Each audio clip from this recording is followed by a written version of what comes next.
بوټان شریف دا د وادي تیرا وړوکی غوندې کلی دی خو په ښایست یې ختمه ده. د پاکستان کرکټ ملي لوبډلې پخواني لوبغاړي او نامتو کرکټر شاهد افریدي تعلق هم همدې سیمې سره دی. شاهد افریدي نیکه حضرت محمد الیاس چې ورته پیر اف بوټان شریف هم ویل کیږي، هغه قبر هم همدې سیمه کې دی. دا کلی په تیرا میدان کې راځي او ضلع خیبر یا هم پخوانی خیبر ایجنسۍ کې شتون لري. دا ځای د پېښور نه شاوخوا 4 ساعتونه لرې دی.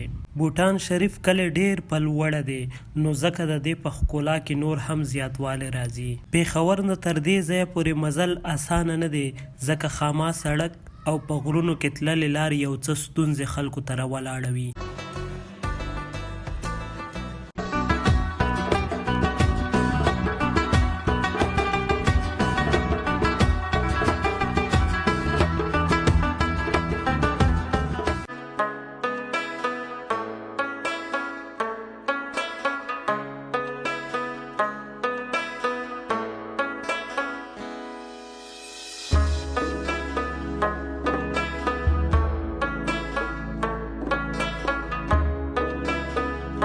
نور چې دلته د سړک یا هم د لارو کوڅو پر سر سره او سپین ګلونه خلکو ته د امن او د مینې پیغام ورکوي.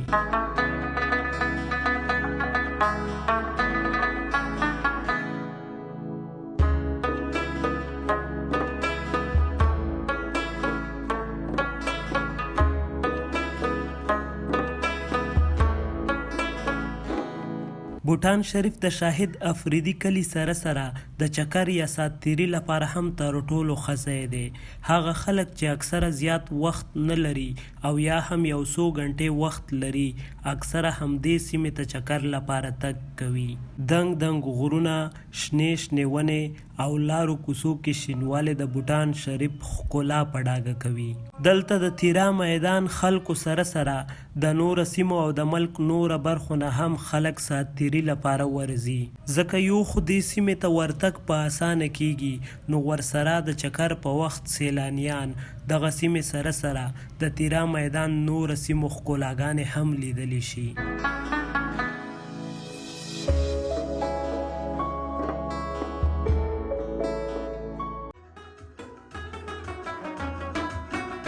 دنګ چینارونو او په تیره ورښتونو د تیرا میدان ښکلا نور هم یو په دوه سوا کړې ده. دا بیا د وادي تیرا میدان د ډرون کمرې مناظر دي. داسې مناظر شاید تاسو په ژوند کې ډیر کم لیدلی وي.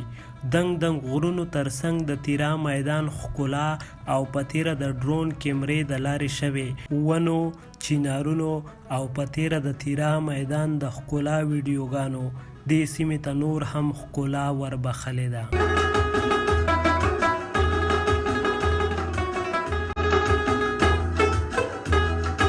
دلته اکثره سیلانیان د تیرا میدان د غرونو څوکو ته خیږي ترڅو د تیرا میدان ترڅنګ بوټان شریف سیمې نندارې له لوړ ځایه وکړي. دا ځای د چکر لپاره اوس په یو نوي چکري ځای بدلیدل شروع شوي دي. دلته ځینې اسانتیاوې د چکر لپاره رامنځته شوي خو لا هم ډیری اسانتیاوې په دې سیمه کې شتون نه لري. هغه خلک چې د چکر نیتونه لري باید تیرا سیمې ته ورتګ وکړي ځکه د نورو سیمو په نسبت دغه سیمې ته تګ اسانه دی او قریبا هر څوک کولی شي چې تیرا میدان ته په اسانه ورتګ وکړي ترڅو د تیرا میدان ښکلاګانو نه خوندونه واخلي. په دې سیمه کې پښتانه ژوند کوي او ډیری خلک عکاسي په بده بولي نو کله هم چې تاسو دغه سیمې ته ورتګ کوئ او ورتګ په وخت عکاسي کوئ نو د سیمې خلکو نه حتما پوښتنه کوئ او یا هم د داسې ځای نه عکاسي کوئ چېرته چې د خلکو کورونه او یا هم د هغوی زنانه شتون ونه لري.